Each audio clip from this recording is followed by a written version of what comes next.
So former president, coach and long-term footballer, Chris Racavolis. Thank you, pleased to meet you. Well, Chris, gee, what a legend you are here at this club. I wouldn't go that far. You are a legend, may I say. I know all about you, and tell us a little bit about yourself. How did you come about to be connected with Abers? Well, I came from a little place called Leongatha down South Gippsland. Played football for Leongatha Thirds at 16. And then came to Melbourne and lived in Faulkner Street. And a young bloke was riding his bike down the street and he said to me, "G'day mate." I said, "Fine." He said, "Do you play footy?" I said, "Oh, a little bit." So he said, "Come up to Aberfeldie." That was in 1952. And been here ever since. Well, I took a bit of time to do some work for myself and get a bit of a business going. So do the maths for me. How long's that? How long have you been here then? Since 1951, 52, well, I'm not how long is that? 67 years, Yeah. 8 years, yeah, wow. And in that time, tell us about the roles that you've played, from being the president, from being the player to the coach. You started coaching junior football Junior first. football, under 15s, Yep. and I was gifted to have 28 players that, back in them days, schools played football, you Yeah. know, and on a Wednesday, and I had the opportunity not to finish work in the afternoon, then I was able to go around and see and watch these young blokes play, so I picked the crop, obviously, and they all live locally.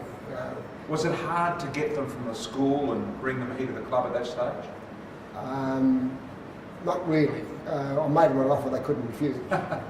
So they were asked if would they be willing to do some sort of training that was out of the question. Right. It was something that they weren't used to. I'm sensing that you are a hard taskmaster and you... Very much so. Even today, I believe that a bloke who plays football should look at the football and that be his target and do to his utmost, and sometimes over his limit, to get to that ball before his opponent and to know where your opponent is. So, and when I told the kids that this was the story, how things were going to happen, the only thing they didn't know was I went to their parents first. Right. I spoke to their parents and I said, this is not going to be easy. So, and how strong was Abers in those? we were down, and actually we were Division 2. That was a little bit a lower grade in Division 1. Yeah.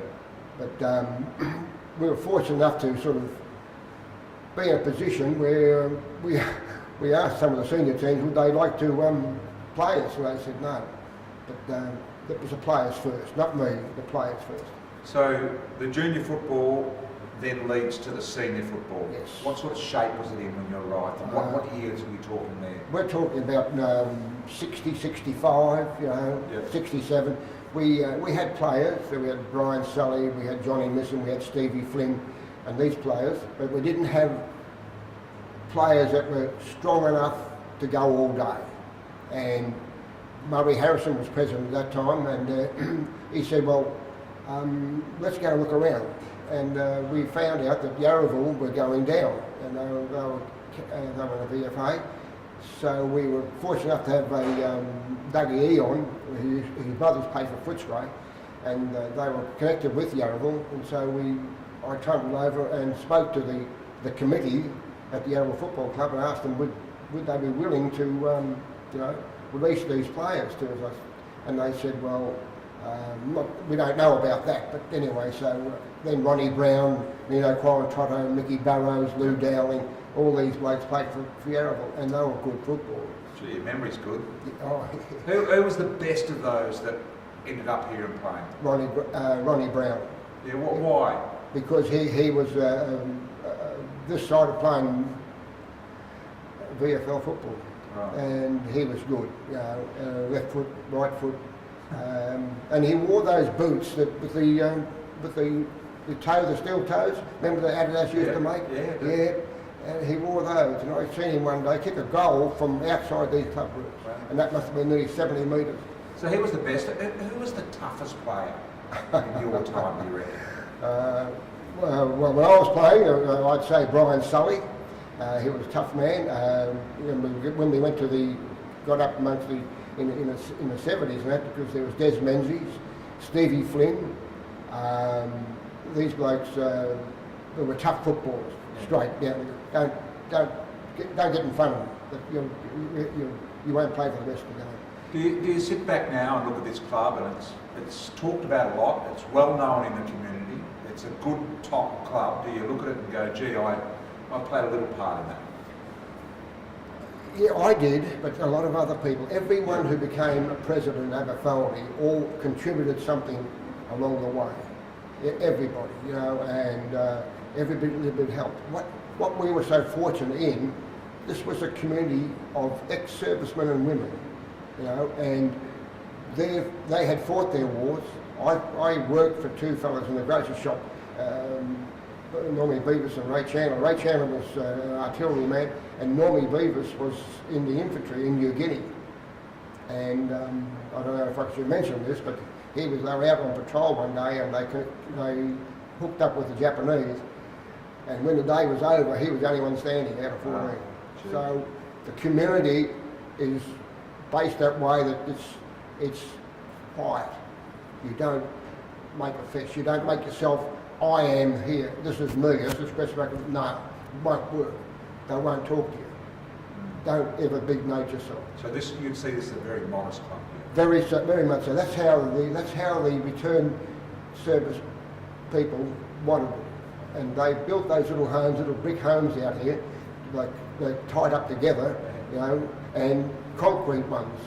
Concrete. They bought their homes from Holmes Glen, concrete home, and in Arthur Street, Ramsey Street, Mary Street, and all those, Caroline. And they housed the return service people. So how long were you president of the footy club for? About 2 years, I think. Was that? Did you feel good about being able to contribute in that way? Very much so. Yeah. But you've got people with you. There's lots of helpers. You can't do it on your own. That just wasn't a prerequisite that you behave in that manner. So the club actually is here. You don't big note yourself. You put yourself in a position where you're a part of it. You've got the Abers community there watching you now. What would be your message to them about this club? Well, it's a family club. It always has been. There is, if you're untoward in the club, you get a tap on the shoulder and say, oh, this is not the way you behave in Aberfeldie. And the community has followed Aberfeldie Football Club since 1952. And all the players, the majority of the players going back in that era, were here. They lived here. They lived in Buckley Street, Rose Hill Road, Garner Street. Where did you live? Faulkner Street, 48. I didn't have to catch a cab and go to training. You walked in. Everyone walked to training. We had nothing. So the club rooms were very modest when you... Campbell Hut. You remember Campbell on the corner of Flemington Road and Gatehouse Street, which goes to the zoo? It was Campbell, and they had some return service people came back, had nowhere to stay, plus some of the homeless people, some of the people who couldn't afford. And they had these Campbell huts. There was two. They were joined together. Okay, this family had this end, that family had that end. So they brought them up here on the hill, but we had no toilets. We had nothing. We had no ladies. They couldn't come. Yeah. And when we had to have a meeting, we'd go across the road and hook up with an electric cord. He'd hook it into his power point, and we'd have power in the club rooms to have a meeting. And when we finished, we'd just roll up the cord and take it back to him. But every year on presentation night, he was first man invited because we gave him a new lead for the next year, so we could supply the power. Well, Chris, every club needs people like you. You're very passionate about this club. I can sense it in your voice and the stories, and you want it to continue. You're sure it's heading in the right direction. You're one of the founders and heading in the right direction. So congratulations to you. Thank you very much. Well done. And you need to understand how important you are to a club like this. Oh, well, it's more than me. Good on you. Thank you.